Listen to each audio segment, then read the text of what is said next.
Good afternoon. I am Kelly Brown Douglas, the Dean of the Episcopal Divinity School at Union Theological Seminary in New York City. I want to thank all of you for joining us in another of our conversations on the Just Vote series. As we are 6 days away from the November 3rd election, I am most honored today to have joining me in this conversation the Reverend Traci Blackmon. She is the Associate General Minister for Justice and Local Church Ministries of the United Church of Christ, which has an ongoing voter mobilization campaign called Our Faith, Our Vote. She is also senior pastor at Christ the King United Church of Christ in Florissant, Missouri. And in 2012, Reverend Blackmon created Souls to the Polls St. Louis, of course, a multi-faith campaign that provided local community members with rides to the polls. She was appointed to President Obama's Advisory Council on Faith-Based Neighborhood Partnerships. She has co-authored the White Privilege Curriculum for the United Church of Christ, was named by the Center for American Progress as one of the faith leaders to watch in 2020, and she is, and I could go on and on and on. Thank you so much, Reverend Blackmon, for agreeing to be with me today in this conversation, and thank you for your ministry and witness. Oh, thank you so much, Dr. Kelly Brown Douglas, for having me on this program with you. I am still standing my ground based on your groundbreaking work. So I'm a little giddy, a little fangirling, but we will talk. Well, thank you. It'll be mutual fangirling then. So let's get right to it because there's a lot to talk about, particularly in these times in which we find ourselves. You've been involved in this work for a long time in terms of getting people to the polls and recognizing the importance of voting. And you have said that getting out the vote is an act of faith. What do you mean by that? Well, I consider politics, Kelly, as the way that we live out our faith in this world. At its core, politics for me are the practices that we inhabit in our everyday lives, and hopefully those come out of our faith. In the Hebrew scripture, the word for voice is batkol, B-A-T-K-O-L, and it refers to God's voice. This is not God's intimate voice, but is the voice of God when all can hear. That word kol is also translated in Hebrew as vote. So for me, I have embodied this spirit that says that my vote is the public voice that God has given me, and it is sacred. It is the way that my voice can be amplified. I can't do what God does, but my voice can be amplified throughout this nation through my vote. And I hold it to be holy and a part of our faith.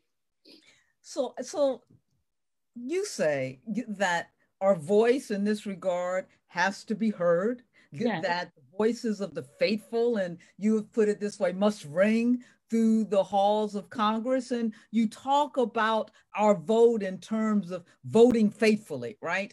And voting our values. So here's what we know. In the 2016 election, white Christians, not simply white evangelicals, but white Christians, non-evangelical white Protestants, white Catholics, the majority of white Christians voted for the Make America Great Again vision, a vision that we knew was very clear that this was a xenophobic, bigoted vision. Yet those Christians might say they voted faithfully, they voted their values. So what do you mean what are the values? Are we really going to go there? Yeah, what are those faithful values? I've thought about this a lot. I don't know who said this, and perhaps you do, but there's someone who made a statement about worship in church, and they said that church is where we bring the gods that we have created to meet the God who has created us. Oh. And it's relevant in this moment to me because I believe in my heart of hearts that what people were voting for, what white America was voting for, was the preservation of whiteness. Mm-hmm. And that is the God that many people see.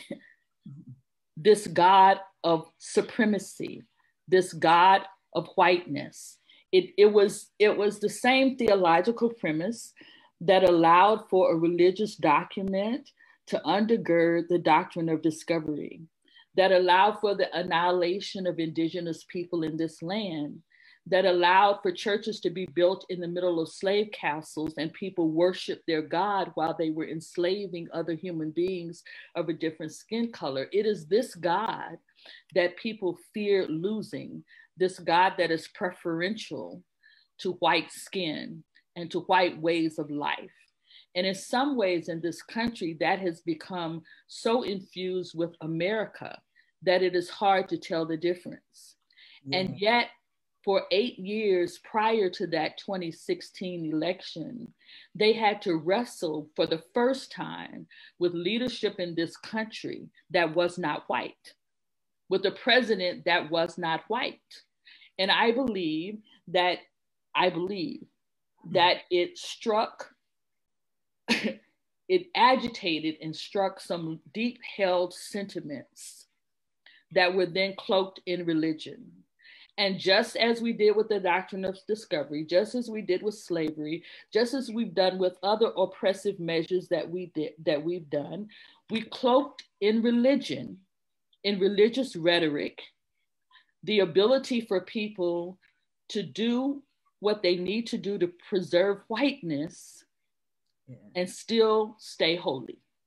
Well, preserve white and make this sort of holy whiteness. And so Reverend Traci, that I deeply agree with you, right? And I believe, yes, that what has happened is that our sort of the white supremacist foundation upon which this country was founded, that corrupts its vision, its higher vision, has somehow as well perverted the collective moral consciousness and moral imaginary of the nation, so that whiteness and white privileging become synonymous with our moral imagination, right? Mm-hmm. And become synonymous with what is right, what is just. So I have a couple of questions then to ask you in relationship to this, and maybe you can answer them both at the same time. One, you and I can say that, and we can say that as faith leaders.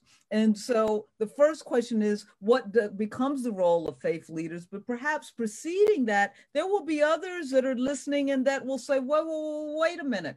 That sounds like partisan politics.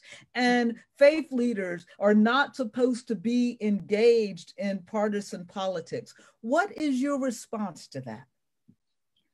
Well, I agree that the church should not be partisan, but the church should live by the principles of the ministry of Jesus.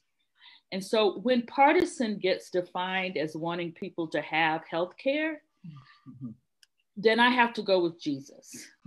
When partisan gets defined as caging people at the border, I have to go with Jesus. When partisan gets defined as children being separated from their parents, 562 children that we still can't reconcile to their parents, I have to go with Jesus. When your partisanship decides that who I love or who I choose to spend my life with is something that you get to legislate, then I have to go with Jesus. And there is nothing in scripture that supports any of those things. When my bodily autonomy as a woman is questioned, and you want to legislate from your religious dogma what I can do with my body, denying me choice, which is a God-given thing, then I have to go with Jesus. So we can call it partisanship, but I call it the gospel. I call it discipleship, right? And I'm going to stand on that because it is the same thing that those who oppose what I'm saying are standing on, except they're not standing on it from a ministry of Jesus point of view. It's simply not there. Right before talking with you, Kelly, I had a conversation. I was in a panel with Dr. Jim Lawson, and he said in that panel, which is so true, he said, nowhere in the Gospels does Jesus say, I'm the Lord and Savior, and it's all about me. You know, right. You know what I'm saying? No, Jesus, nowhere in the Gospels does Jesus say that the ultimate is the accumulation of wealth and that other people don't matter. Nowhere in, I mean, Jesus and Jesus's family were immigrants at one point, right? And so we can call it partisanship, but it's the gospel. It's the gospel. You know, I think that what you're holding up is that there are certain values that remain the same, regardless of who or who is not running for office, what the political parties are, and that as faith leaders, we're accountable, I like to say, not to present realities, but to God's more just future. Absolutely. And we have to live into that. And as I hear you talk, I'm reminded, for me, it's about the golden rule, what I say in reverse: don't withhold from another that which you not want withheld from yourself. So if you don't want withheld from yourself your children, then don't withhold that from another. Or as you say, control over your own body, then don't withhold that from another. Or if you don't want withheld from yourself healthcare, don't withhold. To me, that's the golden rule that sort of goes through all of our world, major world religions. And so I hear you saying that to be faithful doesn't mean that one can't be political. You have to be political. Right, because it lives itself out. So let's move forward on this. Let's talk about. Well, let me say this, because this is the challenge for what you say, though. That part is the easy part for me, right? But the other thing that I cannot withhold from those that I disagree with is grace. Right? If I'm going to live this thing out, I have always have to make space for grace. Well said. Yep. Space for redemption, space for reconciliation. And that's important. Space for the conversation, right? Yeah. And space for people to turn around and do something different. Absolutely. And even the recognition that, you know, I like to say we aren't perfect, but let's just all get on the arc that bends toward justice and move there the best we can. But Amen. Just get on the daggone arc. But I think that's important because we find our country in a time of such division and such divisiveness, and people don't simply give others the benefit of the human doubt and that measure of grace, God's grace that you're talking about. So thank you for that. Now, speaking of grace, here we are, right? Getting ready to go into, well, we're in election season. More than half of the people who voted in total in the last presidential election have already voted early voting. At the same time, and I believe your state doesn't have early voting, am I right? That's correct. We only have absentee. Yeah, yep. So at the same time that we're talking about this, there are tactics to suppress the vote, as have always been the case since Black people have been given the right to vote. There have always been these countermeasures to suppress that right to vote. So what are the suppression tactics that you're most worried about in this election, particularly as you were concerned with the work you do with Souls to the Poll? And I also noticed in Missouri that, speaking of suppressing the vote, that you not only do you not have early voting options, but you need to bring an ID when you vote, which we know those ID laws are always most effective in suppressing minority and Black voters. So what are you most concerned about as we go to the polls on November 3rd? Well, in addition to those ID laws, we also have to have our mail-in ballots notarized. Oh my goodness. Exactly.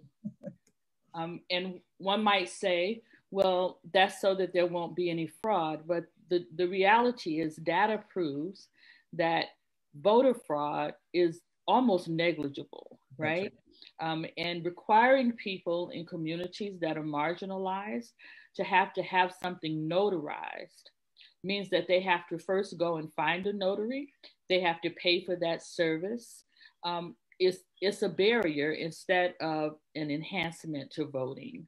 It's a 21st century poll tax. It is. What I'm most worried about, though, are the 51 million people who don't even bother to register to vote, who could turn this election if they just had enough concern about, I won't say concern because there are a lot of reasons people don't register to vote, but if we could just find some way to energize and mobilize those who are eligible. Now it's too late for this election. We have to go with what we have. But I also want to hold that out there because there was a time in our history, particularly as Black people, where voting was almost a rites of passage. and you grew up in families and homes where you were taught that you had this civic duty and this was your voice. And long before I could tell you what the Hebrew word was, I knew that voting was sacred because it was sacred in my home, right? And so people died to give us the vote. People died for it, and people are still dying for it. And so I wish for us a renewed sense of responsibility about that. At the same time, I understand the despondency because we voted and we're still here, right? That's the argument. But we're not where we have been, and we're not where we can be. And we've proved that we can take these tools. I know what Audre Lorde said, but we can take these tools and manipulate them to our benefit.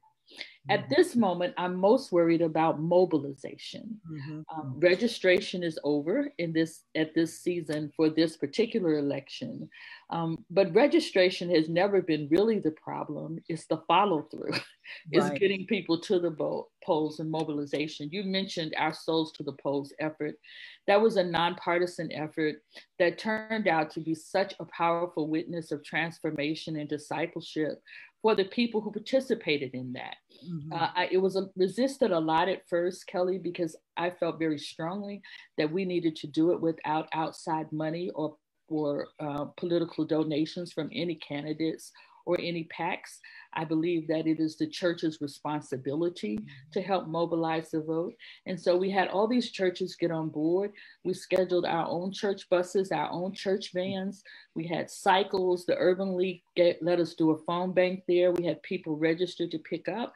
And we did all these trainings about how to take people to the polls and not try to influence their choices. We heard stories from people who had not been able to vote in years because they were in wheelchairs and they didn't have anyone to take them. We had stories of people in our communities who did not know how to read and weren't voting because they were embarrassed by that. And this training and helping people live out their Christian witness by helping other people exercise their voice was extremely powerful. So I would suggest in this moment in time that we be about mobilization, that you don't just go to the polls by yourself, that you call your neighbors and call your friends, make sure they have a ride to the polls. On Sundays, for those who are gathering in parking lots, and a few churches are doing socially distanced church, have Souls to the Polls Sunday. Perhaps it is not driving, especially if you have early voting, we don't have to have Souls to the Polls to the actual voting booths, but get in your cars together and drive to drop off your ballots. We should be preaching about this election every Sunday. And you can preach about an election without telling people how to vote.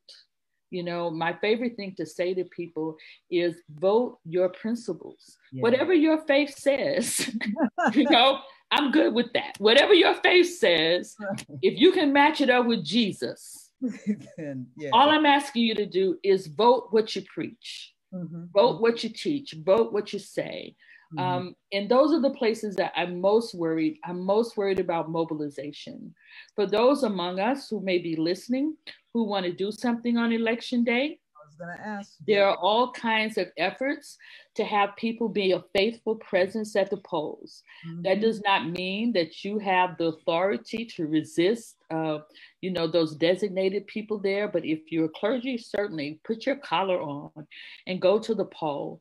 You'll be amazed at how comforting it is to people to see someone with a collar on. If you're not a clergy and you can take bottles of water or disposable ponchos, or have a few portable chairs that you put in your car so that if you see elderly waiting in line that you can offer them a chair. Basically, it's about being neighbor to one another, right? Being neighbor to one another. I thank you for that, because I think you are right, and you reminded me and have reminded all of us why some people don't vote, that they're, so take a person to the poll. There may be someone, an elderly person amongst us, not an elderly person amongst us, who can't read, who doesn't understand how to vote, doesn't understand the ballot. Take them there, show them. I was so moved, Traci. I voted early on Monday. Early voting started here on Monday, and I stood in a line for 2.5 hours, and there were very elderly, because I'm elderly. There were very elderly Black people in line, a man on two canes, people in wheelchairs, another Black woman on a walker, stooped over, that these people understood the importance of voting and that they were literally risking their lives to vote for their life, right? And so, I do think everything that you've just told us, be a neighbor, take someone to the polls with you, be at the polls. So as you say that, we know, for instance, in some places like Michigan, one of your neighboring Midwestern states, that they are allowed now to open carry at the polls. We know that our current occupant of the White House, our current president, is suggesting that people go to the polls, his supporters go to the polls. And I'm not saying that all of them will be there for mischievous purposes and will be carrying guns, but what do you say? What are you saying to your church members and to the people that you were working with there in St. Louis about combating this kind of intimidation and guns at the polls? And this takes us back to a place in our history that is not good.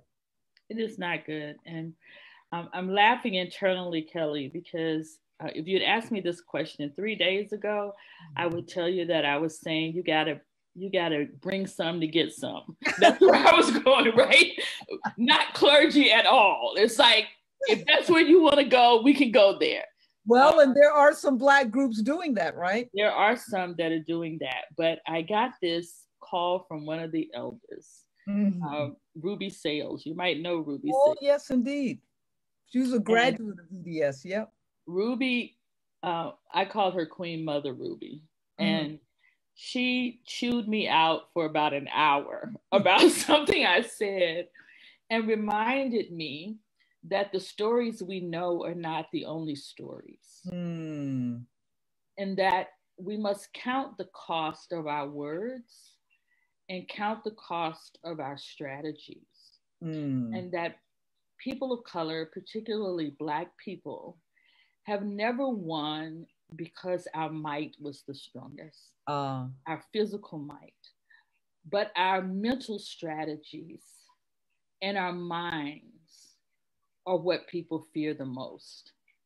And so if you go to the polls and you encounter people who are there with guns trying to intimidate you, then I'm asking, if you are a person of faith, that you reach in and remember that greater is he that is within you than he that is within the world. And if that does not work for you, then pull upon your moral fortitude to know that your greatest advantage over the one who thinks that a weapon makes them stronger is your mind and your spirit and your resilience. And they can carry whatever they want to carry as long as they don't put their hands on you. Mm-hmm. So the reason, I'm going to channel Mama Ruby and say I got it from her because she really made me think about it. The reason that these militia groups and these alt-right groups are being mobilized to the polls are to incite violence. Right. Right. Their goal is not to stop you from voting as much as it is to ignite violence. Do not give them the gift of the narrative. Yep. Yep. And you know, yes, no more needs to be said.